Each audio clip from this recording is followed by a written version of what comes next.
Aujourd'hui, nous allons parler de plantes. En musculation, en bodybuilding, on a souvent besoin de relancer l'organisme au niveau de la fatigue. Donc, on ne va pas parler de boissons juste avant l'entraînement pour maintenir donc un entraînement intensif. On va parler de plantes qui pourraient être une supplémentation pour pouvoir faire, on va dire, remonter un surentraînement, pour pouvoir enlever une fatigue qui commence à s'installer, qui est là depuis pas mal de temps. Différents compléments peuvent vous permettre d'éviter cette fatigue, mais si cette fatigue s'installe dû à un entraînement un peu intensif, avec un mode de vie un petit peu, on va dire, stressant, c'est toujours intéressant. Voilà, donc ce ne sont pas des plantes à prendre, on va dire, tous les jours avec une boisson avant l'entraînement pour donner de l'énergie rapidement, immédiatement. C'est plutôt quelque chose qui va travailler en profondeur, qui va travailler, on va dire, sur le fait de faire remonter le métabolisme de base, l'énergie et la vitalité générale, on va dire. Alors la première, tout le monde la connaît, c'est une plante qui est très connue. Le ginseng, plante chinoise qui s'appelle Renshen en médecine traditionnelle chinoise. Le ginseng est une plante qui est, on va dire, miraculeuse. Malheureusement, elle paye un petit peu ses effets miraculeux. C'est une plante qui a tellement été utilisée que maintenant, pour en trouver de la très bonne qualité, c'est très très dur. Alors, je vous explique un petit peu ce que c'est le ginseng. Le ginseng, donc, dans le fond de la Chine, c'est une plante qui pousse, on va dire, dans les forêts, on va dire, lointaines, qui fait que cette plante, elle met des années à pousser dans un terrain hostile, qui fait qu'elle va chercher la quintessence du sol, elle va chercher, on va dire, ses nutriments dans des endroits très profonds au niveau de la terre, qui fait qu'elle a une force, parce que tout simplement, elle n'a ni engrais ni pesticides, donc si elle survit, c'est qu'elle est déjà forte. Elle n'a pas d'engrais, donc si elle arrive à pousser, c'est qu'elle se débrouille pour pouvoir pousser. Donc toute cette énergie qui est captivée dans le sol permet de la restituer une fois qu'on utilise la racine de ginseng. Ces racines peuvent avoir 100 ans, 200 ans, 300 ans. Plus la racine est vieille, plus elle coûte cher. Elle coûte plus cher que l'or au kilo. Le souci là-dedans, c'est que c'est un produit, une plante qui a tellement été médiatisée que tout simplement maintenant on l'utilise avec des quantités astronomiques. Donc il a fallu trouver une solution. On ne pouvait pas faire toutes les forêts de Chine et aller au fin fond de la Chine pour en trouver et la déloger. Ça existe toujours, mais celle-ci coûte très très cher. Donc qu'est-ce qu'on a fait en Chine ou en Corée ou en Russie?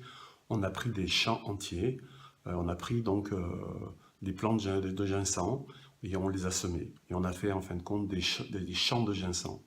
Au lieu d'attendre, on va dire, 100 ans pour les récolter, tous les 3 ans, on la récolte et on en fait donc une racine qu'on met en poudre et qu'on utilise. Donc, il faut vite comprendre que cette quintessence, elle est ridicule par rapport à la vraie quintessence de la plante, on va dire, originale. Donc, le ginseng maintenant commercial en France, en Europe, il a que le nom. En plus, dans cette production intensive, on y rajoute, on va dire, des engrais, donc qui enlèvent totalement, on va dire, toute cette force à la plante. On y rajoute des pesticides qui met aussi en dangerosité. Donc, c'est une plante qui est pratiquement inefficace si jamais vous l'utilisez en gélule en France, parce qu'elle est vraiment de seconde zone. Par contre, si vous avez la chance de pouvoir l'acheter en racine en Chine, ou d'arriver à en trouver en racine, selon l'âge qu'elle a, vous vous rendrez compte que c'est une plante qui a un gros pouvoir. La moyenne d'utilisation est de 2 grammes par jour pour pouvoir ressentir ce bienfait. C'est que c'est une plante qui fait vite remonter, on va dire, toute l'énergie vitale, que ça soit sexuelle ou quoi que ce soit. Enfin, en tout cas, l'énergie, vous sentez qu'elle remonte. La deuxième plante que je vais vous parler est une plante que pratiquement nous ne connaissons pas, nous, Européens, qui s'appelle l'angélique chinoise. C'est encore une plante qui est tirée de la médecine traditionnelle chinoise. L'angélique chinoise, c'est un petit peu une plante comme moins forte que le ginseng, mais toujours aussi intéressante. Surtout qu'elle, elle n'a pas eu cette mode, elle n'a pas eu cette déformation, on va dire, de grosses industrielles. Voilà.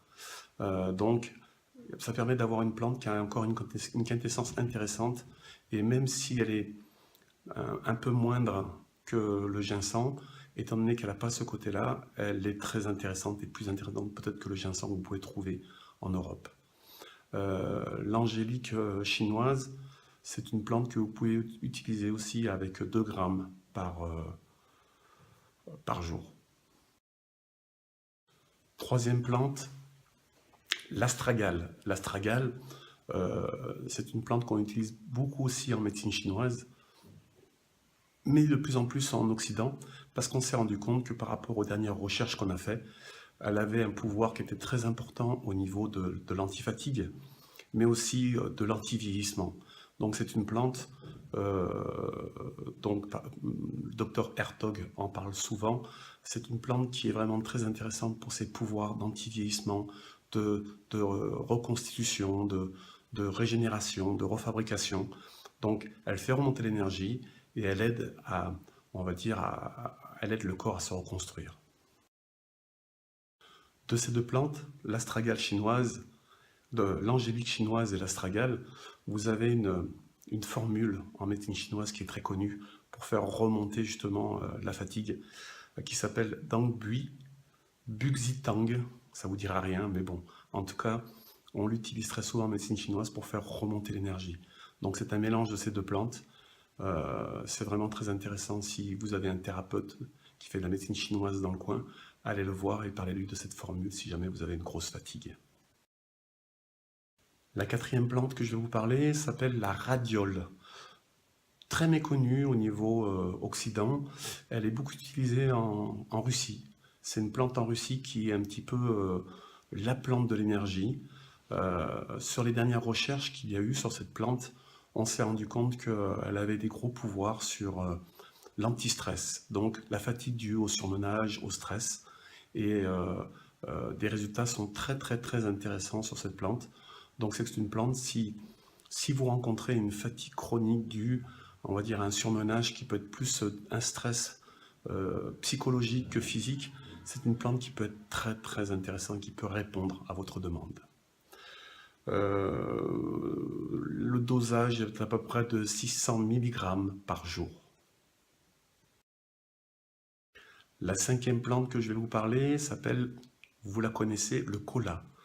Donc le kola, c'est la plante qui fait un petit peu, qui est dans le Coca-Cola, qui est aussi dans la cocaïne, un dérivé de la cocaïne. Enfin, c'est la cocaïne qui est un dérivé de cola. C'est des plantes dont sous forme de feuilles que l'on mâche et qui permettaient justement de ne pas ressentir la fatigue et de faire remonter l'énergie. Elle a une grosse teneur en caféine, je crois que c'est à peu près 15 fois à peu près la teneur en caféine, sans les effets, les inconvénients de la caféine, c'est-à-dire palpitations si vous en prenez trop, énervement, insomnie. Donc le kola est une plante qui n'est pas trop, on va dire, sur le marché, mais que vous pouvez trouver, qui peut être intéressante sur les gens qui veulent surtout faire remonter l'énergie et avoir de l'énergie pour les sports plutôt d'endurance. Donc le kola, sous quelle forme? Toutes ces plantes, vous pouvez les utiliser donc en poudre, en ayant donc de la racine, quand c'est des racines, ou les feuilles qui sont mises en poudre. Vous pouvez les avoir sous forme de teinture mère, sous forme de, donc quand c'est en poudre de gélule ou en poudre directe. Vous pouvez les avoir sous forme d'huile essentielle. Voilà, donc après, à vous de voir quel moyen vous voulez utiliser pour vous en servir, quel dosage. Donc là, je vous conseille de voir un phytothérapeute ou de voir quelqu'un qui est spécialisé en médecine traditionnelle chinoise, qui aura fait de la phytothérapie chinoise comme moi, qui saura vous donner le grammage par rapport à votre demande. 2 plantes qui sont très très connues, je vais quand même en parler aussi. La première, le thé. Le thé est une plante qui est très intéressante parce que, à l'inverse des autres, où vous pouvez donc les autres les utiliser en cure, le thé vous l'utilisez au quotidien et c'est un antifatigue chronique. Bien sûr, alors le thé, je dirais en poudre, pas le thé que vous achetez en sachet, qui sont même, on va dire, à déconseiller parce que souvent toxiques par rapport à leur emballage. Mais le thé sous forme de poudre, vous l'avez donc dans dans des magasins spécialisés à thé, le thé sous forme, on va dire, thé vert ou thé noir, hein, les deux ont des bienfaits qui sont légèrement différents, mais en tout cas, la théine permet de pouvoir, on va dire, faire remonter l'énergie jour par jour. Donc, un produit très intéressant. Le gingembre, donc tout le monde connaît le gingembre, plante sur lequel on y met, on va dire, des pouvoirs qui ne sont pas vrais. Le gingembre est une plante très intéressante à mettre dans la nourriture. Elle va vous permettre de pouvoir digérer. Donc le gingembre n'est pas aphrodisiaque, ou alors il l'est indirectement.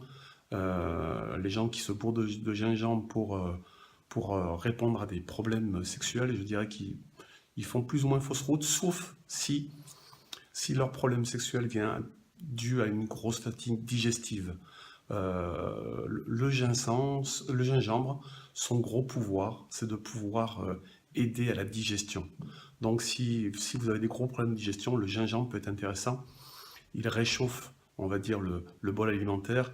Il permet de pouvoir, on va dire, mieux l'analyser, mieux pouvoir faire en sorte que l'estomac et la rate, et après l'intestin grêle, puissent justement l'envoyer vers les choses les plus intéressantes pour cette alimentation. Donc le gingembre, je le conseille comme le thé à peu près tous les jours à pouvoir en mettre dans l'alimentation. Attention, toutes ces plantes donc ont un bienfait, donc ça veut dire que si on en prend trop, si on les utilise en trop grosse quantité trop longtemps, elle peut être nocive comme tout produit actif. Voilà, donc remettez-vous à un professionnel de ces plantes ou documentez-vous. Le but était simplement de vous faire connaître autre chose des compléments alimentaires qui sont intéressants et qui sont, on va dire, incontournables pour la musculation, mais la phytothérapie peut être aussi très intéressante. Voilà, je vous retrouve bientôt pour la prochaine vidéo sur comment je m'alimente à l'heure actuelle. Vous pouvez toujours donc vous inscrire sur ma chaîne YouTube Emmanuel Veil, professionnel IFBB. Allez sur le site de W4Fitness, donc ma salle de remise en forme qui est à Nîmes. Venir voir sur ma page Facebook, me poser des questions, j'essaierai d'y répondre. J'ai eu des tas de questions sur des futurs sujets, donc ne vous inquiétez pas, que ce soit sur l'acido-basique, sur le surentraînement, sur des tas de choses. C'est des vidéos qui vont arriver. En tout cas, je pense qu'on est là pour pas mal de temps. En tout cas, bonne journée.